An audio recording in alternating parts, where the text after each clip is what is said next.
Let's all go to the lobby. Let's all go to the lobby. Let's all go to the lobby and have ourselves a drink.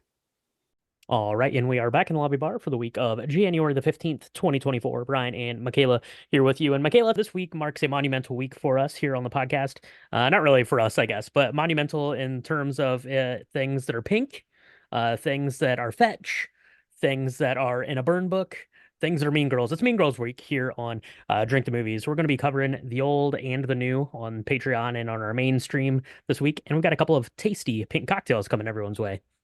We sure do. And I don't know if you've had a lot of pink drinks before you met me, Brian, if that was like a thing, I didn't even know but pink was a color until I met you, Michaela. but that's probably true actually. But you're gonna have like a BC, it's gonna be BM maybe. Poor Michaela. But not only is the color pink one of my favorite things, but I love the flavor of rose. I don't know if I ever Oh, told you okay. this, but I thought I was going to win an Oscar one day, right? Like we talked about that. We probably talked about that a million times. But I thought I was going to be famous and I was going to have a perfume line all to myself, and it was Okay. going to be called Michaela. And everyone that's heard this story, just fast forward the next 15 seconds. But anyways, it was going to be a mixture of like rose and vanilla and just a hint of sandalwood. It was going to be Okay. amazing. It was going to be like J'adore or Chanel, only it was going to be for chubby cute people like me. Anyway, so rose is a flower scent, There's is a there's going to be pink flavor, is diamonds instead of white diamonds. that's right. It was. Only, well, less husbands, maybe. I don't know. Seven husbands is a lot. That's a There's lot a of lot. alimony. But anyway, so rose was like my favorite flavor of like things for a long time. Elderflower Okay. is one something that's really strong, and this cocktail comprises all of my favorite things. It's so wonderful, and so I know when I sent it to you, you were like, "That's a lot of pink," but it's also Mm. really delicious. And so, thanks for letting me share this on our lobby bar. Correct. Yeah, absolutely. This cocktail is good, and it definitely pairs up well with our Mean Girls themed week that we have coming for everyone this week. This is like it's like a flower boutique in a glass, kind of, if you want to put one of these together. So, Michaela, why don't you mix up the cocktail for everyone here, and then I'm going to run through a mocktail that's going to get you in the same ballpark because remember, it is still mocktail month here in January as we're going through some mocktails for the month. So, make one of these up for everyone, Michaela. You called it, what was it Okay. called? It's called the pink It's something. the What'd you call it? rose, The it's a rose. rose gimlet. The rose The gimlet. rose Perfect. gimlet. Now, the reason why it's a rose gimlet is because I am using this really beautiful rose gin from Glendalough. I'm hoping I'm saying that Okay. right. Okay. Yep.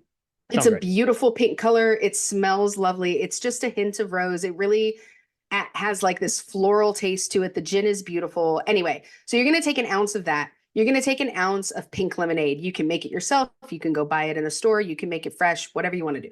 But an ounce of both of those. You're going to add half an ounce of elderflower liqueur and half an ounce of fresh lime juice. Please learn from my mistakes and use fresh lime. It'll make it that much better. You're going to put hmm all of hmm that into a cocktail shaker with some ice. You're going to shake it for like 35 seconds. It needs to be really, really, really cold.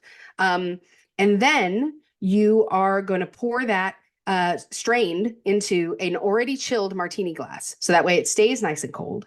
hmm And hmm then if you want it to be even more over the top and fetch with the rose, then you can add some rose petals, preferably pink ones, to garnish it. And it's going to be beautiful and it's going to be very grown up looking. It's going to be very much like on Tuesdays, we wear pink.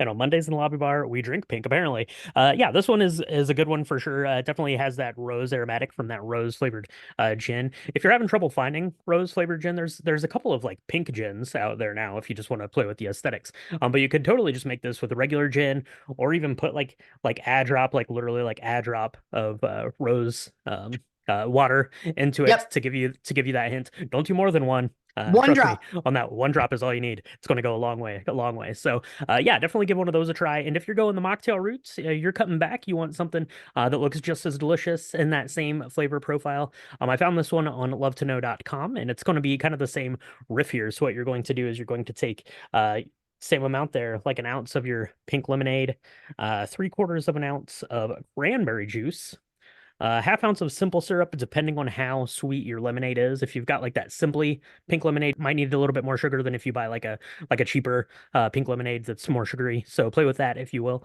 Half ounce of freshly squeezed lemon juice. Go ahead and shake that and strain it into your glass. I'm going to go with a champagne flute for mine, Michaela. I think that's lovely for your pink cocktail, and that's going to be what you need if you want to sit with the plastics at lunchtime. And that's what we're hoping for this week. So definitely mix up one of these rose gimlets or this pretty in pink mocktail and let us know what you think about that. Michaela, Mean Girls won the weekend. Of course, it did. We had a couple of new releases. We had Mean Girls. We had The Beekeeper, 32 million for the first, 19 million for the second. Wonka, Migration, and Anyone But You. So, Michaela, we're headed on our way to see Mean Girls. See you looking forward to it? I am looking forward to it. So we're going to talk about all things Mean Girls this week, whether it's our regular episode or our Patreon, right? So Mean Girls is big. It's been big for a long time. I was late to that party, but I've showed up. I'm wearing all my pink. I'm feeling really fetch. I'm going to show these mean girls what being mean's all about. Not really, because I was never a mean girl, but I wasn't cool enough to be a mean girl. But I'm really excited about the musicality of this because I have no idea what to Yeah, expect. I haven't even right. listened to the soundtrack on purpose because I want to experience it for the first time on the big screen. I've never seen it on Broadway or anything, so I'm super excited. It doesn't surprise me at all that it took the weekend. It didn't have a lot of contenders. I mean, The Beekeeper, probably anybody who loves Jason Statham or, action, nuanced acting is probably that's Everyone hopefully was at home getting prepared for the Oscars. But if you want to go see The Beekeeper, that sounds good. It looks like a fun time. Maybe a little John Wick-esque, I think there, except for beekeeping in this one. But yeah, I'm excited to go see Did Mean somebody Girls. kill his bee? I Oh also I no. also was late. Yeah, someone killed my bee. Spoilers for John Wick there. But yeah, I'm definitely looking forward to this. I think Tina Fey and Tim Meadows are back in this one. I'm not familiar with the musical either. This one's based off of the musical, which was inspired by the original movie, which came from a book, I believe, but we're going to get into that in the episodes this week. And we're definitely going to be tuning in. Hopefully there's some special cocktails. We're going to be talking about that over on our Patreon as well, patreon.com/drinkthemovies. Next week, Michaela, Monumental Week. Literally tomorrow in like 6 hours, Oscar voting is done for the year. And then we just have to wait next Monday. Those uh, the Oscar nominations come out. So next Yeah. week on our lobby bar, we're gonna have a special Oscar kind of not preview necessarily, but we're gonna be running through all of those Academy Award nomination lists there. So look forward to that on our next week. In the lobby bar. And make sure you go check out if you need more pink stuff in your life. Check out Pretty Woman from last week's episode. We made a pink cocktail for that one, so go give that one a listen. So yeah, Mean Girls we got coming this week. It's doing well. We are on our way to the movie theater as we speak. So mix yourself up one of these pink cocktails. Let us know what you think about it, and let us know if you wear pink on Wednesdays. Thank you so much for joining us in the lobby bar, and we'll talk to you next time.